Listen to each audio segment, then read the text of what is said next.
ได้ไปหาเพราะว่าอยากงานที่ท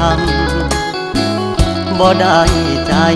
ดำยังคิดนำตัวน้องคือเก่า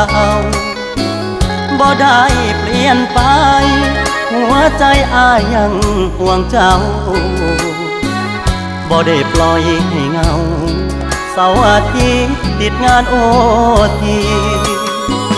ได้แต่โทรหาน้องคงจะไม่ว่ากันบ่เคยเปลี่ยนพันสัญญาหักมันคนดี